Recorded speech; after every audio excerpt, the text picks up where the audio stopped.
અત્યારે ન્યૂ જર્સીમાં વસતા આપણા ગુજરાતી ભાઈ બહેનો માટે એક ખૂબ જ ચિંતાજનક અને ગંભીર અહેવાલ સામે આવી રહ્યા છે, જેમાં ઇમિગ્રેશન વિભાગ દ્વારા ધરપકડનો મોટો દોર શરૂ કરવામાં આવ્યો છે, જેમને કારણે આખા રાજ્યમાં ભારે ફફડાટ અને ડરનો મોટો માહોલ જોવા મળી રહ્યો છે. ખાસ કરીને જે લોકો પાસે પૂરતા દસ્તાવેજો નથી તેવા બિન દસ્તાવેજી ગુજરાતીઓ માટે અત્યારે રસ્તા પર નીકળવું પણ ખૂબ જ જોખમી બની ગયું છે. કારણ કે ગમે ત્યારે અને ગમે ત્યાં ઇમિગ્રેશન એન્ડ કસ્ટમ એન્ફોર્સમેન્ટ એટલે કે આઈસના અધિકારીઓ ત્રાટકી શકે છે અને લોકોની અટકાયત કરી રહ્યા છે.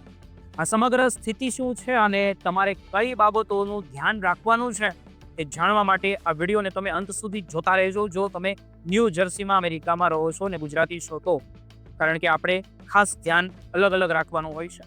મિત્રો, ન્યૂ જર્સીના અલગ અલગ વિસ્તારમાંથી અત્યારે એવા સમાચારો પણ આવી રહ્યા છે કે આઈસની ગતિવિધિમાં અચાનક જ મોટો ઉછાળો આવ્યો છે અને છેલ્લા કેટલાક દિવસોમાં મોટી સંખ્યામાં ઇમિગ્રેટ્સની ધરપકડ કરવામાં આવી છે.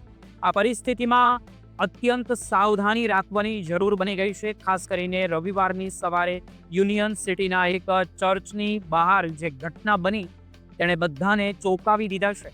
અહીં ચર્ચની બહાર જ આઈસના એજન્ટો પહેરો ભરીને ઊભા હતા અને ત્યાં આવતા જ જતા લોકો પર નજર પણ રાખી રહ્યા હતા.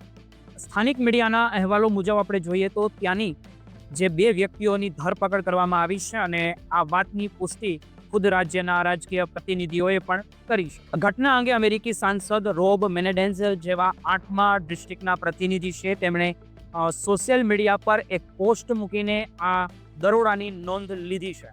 તેમણે જણાવ્યું છે કે તેઓ સ્થાનિક સત્તાવાળાઓ અને સમુદાયના સભ્યો સાથે સતત સંપર્કમાં છે, જેથી આ દરોડાની પૂરેપૂરી વિગતો મેળવી શકાય અને તેના પર આગળની કાર્યવાહી શું થશે તે પણ આપણે જાણી શકાય.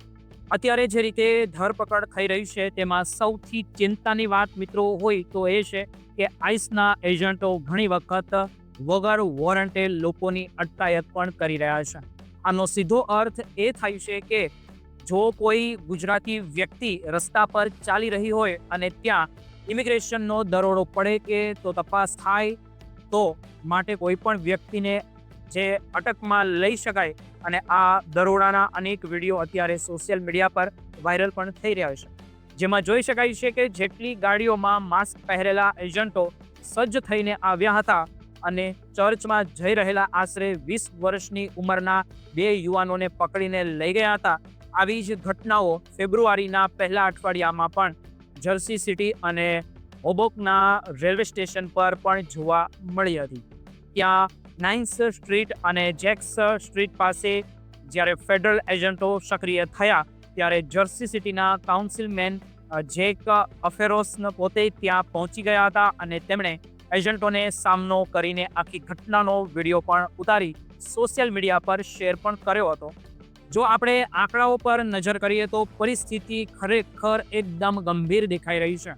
ઓક્ટોબર 2025માં જ્યારે ટ્રમ્પ સરકારે સત્તા સંભાળી ત્યારથી અત્યાર સુધીમાં ન્યૂ જર્સીમાં અંદાજે 3200 જેટલા લોકોની ધરપકડ કરવામાં આવી ચૂકી છે અને આ આંકડો હજુ પણ ઘણો વધારે હોઈ શકે.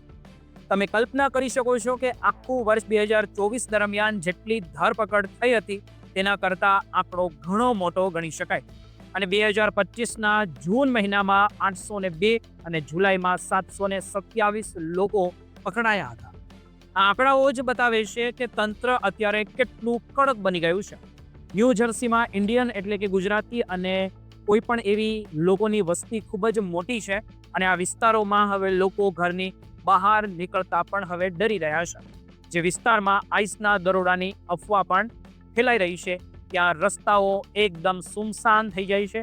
હમણાં જ દક્ષિણ જર્સીના વુડલેન્ડ વિલેજ એપાર્ટમેન્ટ પાસે જ્યારે આઈસની ગાડીઓ અચાનક આવી પહોંચી ત્યારે બસ સ્ટોપ પર ઊભેલા શાળાના બાળકો અને સામાન્ય નાગરિકોમાં ભારે નાશભાગ મચી ગઈ હતી. લોકો જીવ બચાવવા દોડતા હોય તેવા વિડીયો પણ સામે આવ્યા હતા અને જોઈ શકાય છે કે આ બધી મુશ્કેલીઓ વચ્ચે ન્યૂ જર્સીના ગવર્નર મિકી શર્લીએ એક મહત્વનું પગલું ભર્યું છે. એક મહત્વનું પગલું એવું છે કે તેમણે ત્યાં નો યોર રાઇટ્સ એટલે કે તમારા અધિકારો જાણો નામની એક ખાસ વેબસાઇટ લોન્ચ કરી છે કે આ વેબસાઇટ પર લોકો ઇમિગ્રેશન વિભાગની ગતિવિધિઓ પર નજર પણ રાખી શકે છે અને જો કોઈ જગ્યાએ દરોડા પડતા હોય તો તેના વિડીયો પણ અપલોડ કરી શકે છે. સૌથી મિત્રો સારી અને વ્યવસ્થિત વાત એ છે કે આ વેબસાઇટ ગુજરાતી સહિત 22 અલગ અલગ ભાષાઓમાં ઉપલબ્ધ છે, જેથી આપણા લોકો પોતાની ભાષામાં સાચી માહિતી મેળવી શકે. છેલ્લા 2 અઠવાડિયાથી રાજ્યમાં ઠેર ઠેર આ આકરી કાર્યવાહી સામે વિરોધ પ્રદર્શનો પણ થઈ રહ્યા છે.